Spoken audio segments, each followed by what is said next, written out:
नमस्ते साथियों, important PYQ की सीरीज को आगे बढ़ाते हुए एक इम्पोर्टेंट क्वेश्चन, एक बेहतरीन क्वेश्चन मेंसुरेशन टॉपिक से। तो ट्राइंगल का क्वेश्चन है और बहुत इंपॉर्टेंट है और इस कॉन्सेप्ट पे एक न एक क्वेश्चन हर शिफ्ट में आपको देखने को मिलेगा। ठीक है, तो क्वेश्चन क्या है? The sides of a triangle are 189 centimetre, 48 centimetre and 195 centimetre. What is its area in centimetre square? एक त्रिभुज की भुजाएं 179 सेंटीमीटर, 48 सेंटीमीटर और 195 सेंटीमीटर है। इसका क्षेत्रफल कितना है? ठीक है, तो ट्राइंगल के जब हम एरिया की बात करते हैं तो इसके लिए दो फॉर्मूले होते हैं। तो कभी क्या होगा, कभी दो आपको सिर्फ दो भुजाएं दी होगी तो उसके हिसाब से आपको निकालना होगा। बेस दिया होगा और उसका हाइपोटेनस दिया होगा या हाइट दिया होगा तो उस हिसाब से निकालना होगा। ठीक है, या फिर स्लैंट हाइट दी होगी तो आपको उस हिसाब से निकालना होगा। तो उस जब आपको दो फिगर देंगे तो उस केस में आपका एरिया का फॉर्मूला रहेगा 1/2/b/h।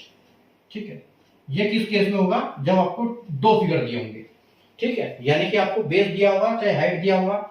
ठीक है, तो उस केस में आपको ये दिया होगा, ये निकालना होगा। लेकिन अब यहाँ पर हमको जो ट्राइंगल दिया है वो ऐसे ट्राइंगल दिया हुआ है इन्होंने। ठीक है, ये ट्राइंगल दिया है, एक का दे दिया है 189 सेंटीमीटर, एक दे दिया 48 सेंटीमीटर, तीसरा दे दिया है आपको 195 सेंटीमीटर। ठीक है, अब ये हमको पता नहीं कि कौन सी भुजा की बात कर रहे हैं।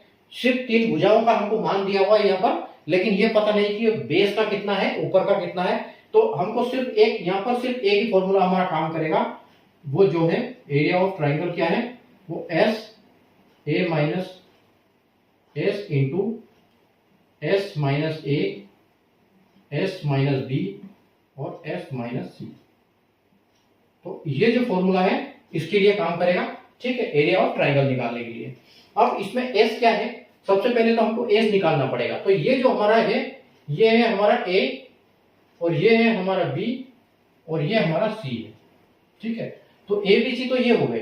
अब एस क्या है? तो एस जो होगा वो क्या होगा, इन दोनों तीनों का ऐड करके डिवाइड बाई 2, यानी कि S is equal to 189 plus 48 plus 195/2। ठीक है, तो आप इसको जोड़ लो। तो 9 और 8 17, 17 और 5 22, 22 का 2 और 8 और 4 12, 12 और 9 21 और 22 23, तो 3 और फिर 2, यानी 1 और 1 2 और 3 4, यानी कि 432। तो 432/2। तो एस की जो वैल्यू हमको मिलेगी, क्या मिलेगी? ये 216। ठीक है, तो एस जो हमारा वो है क्या है, 216 है। तो अंडर रूट में हम बोल सकते हैं कि 216। अब इसका मल्टीप्लाई किसका होगा? एस माइनस ए, यानी कि 216 में से आपको क्या माइनस करना है? 189। तो देखो 11 और 16 यानी कि कितने हो गए? 27। ठीक है, यहाँ पर 16 में से 16 तो ये हो गए और 11 यहाँ से बच रहे हैं, यानी कि 11 और 16। ठीक है, तो 27 हो गए। उसके बाद s माइनस बी, तो s हमारा 216 है फिर, और 48 इसमें से माइनस कर दो। ठीक है, तो 48 माइनस कर दोगे तो इसमें से मतलब 16 तो ये हो गए, 32 और माइनस कर दो, तो 32 माइनस कर दोगे तो 68, यानी कि 168। ठीक है, उसके बाद आपका आ गया 195 में से 216 में से 195, तो यानी कि 16 और 5, तो 16 और 5 यानी कि 21। ठीक है, और ये पूरा अंडर रूट में चल रहा है। अब देखो यहाँ पर क्या है, बहुत बड़ा कैलकुलेशन है। अब इसकी ट्रिक क्या है? अभी आप एक चीज को समझना थोड़ा सा, जब भी आप एग्जाम में ऐसे वाले क्वेश्चन को करते हो तो इसको सोल्व करने मत बैठ जाना। इसको सोल्व करने बैठोगे, कैलकुलेशन करने में लगोगे, टाइम लगेगा। आप सबसे पहले आपको देखना है कि ऑप्शन में क्या है। ठीक है, तो ऑप्शन में आपको क्या लग रहा है? 4। एक ये ऑप्शन मैंने यहाँ गलत थोड़ा सा कर दिया है मेंशन, ये है 6, यहाँ पर 3 6। ठीक है, अब आप देखो ध्यान से ऑप्शन को देखो, सब में जो यूनिट डिजिट है सब में अलग अलग है। ठीक है, यूनिट डिजिट जो है सब में अलग अलग है। अब हमको पकड़ना क्या है कि बस यहाँ से जो यूनिट डिजिट आएगा तो आपका वही आंसर होगा, क्योंकि जब बड़ा कैलकुलेशन करोगे 216 का 27 में तो बहुत बड़ा आंसर आएगा, और इतना करोगे तब तक आपको टाइम बहुत लगेगा। तो सिर्फ आपको यूनिट डिजिट से जाना है, क्योंकि एग्जामिनर जब भी ऐसे कैलकुलेटिव क्वेश्चन डालेगा तो उस टाइम पर ऐसी कोई चीज डालेगा कि आप उस चीज को पकड़ो और जल्दी करो।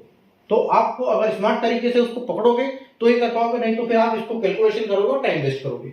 ठीक है, तो आपको देखो कि इसमें हर यूनिट डिजिट में हर संख्या अलग अलग है, तो आपको सिर्फ यूनिट डिजिट देखना है। तो आपको देखना क्या है कि 6 इंटू 7 इंटू 8 इंटू 1, बस आपको ये देखना है 6 7 8 और 1।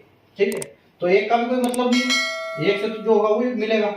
अब आपको करना क्या है, देखो 7 छंग कितना हो गया 42, तो 42 का सिर्फ 2 लो, फिर 2 का इसमें मल्टीप्लाई करो तो कितना आ रहा है 16, यानी कि लास्ट यूनिट डिजिट में जो आपका 6 आएगा वही आपका आंसर होगा।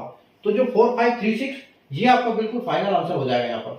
तो बस अब जब ऐसे कैलकुलेटिव क्वेश्चन आए तो आपको सबसे पहले ऑप्शन को टटोलना है कि ऑप्शन में क्या है। ऑप्शन में देखो यहाँ पर कोई नंबर दोबारा नहीं आ रहा है यूनिट डिजिट की प्लेस पे। ठीक है, यानी कि यहाँ पर आपको यूनिट डिजिट से काम हो जाएगा, आपको यूनिट डिजिट से मल्टीप्लाई करना है सिर्फ आखिरी संख्याओं को। ठीक है, तो ऐसे करके हम किसी भी क्वेश्चन को जल्दी कर सकते हैं। और कैलकुलेशन की भी कई सारी मैंने ट्रिक बताई है, अगर आप देखोगे मल्टीप्लिकेशन के फोल्डर में जाओगे प्लेलिस्ट में मल्टीप्लिकेशन, तो उसमें सारी मल्टीप्लिकेशन की ट्रिक आपको मिल जाएगी। ठीक है, तो मिलते हैं कल एक नए इंपॉर्टेंट वीडियो के साथ, एक इंपॉर्टेंट कॉन्सेप्ट के साथ। तब तक के लिए गुड बाय।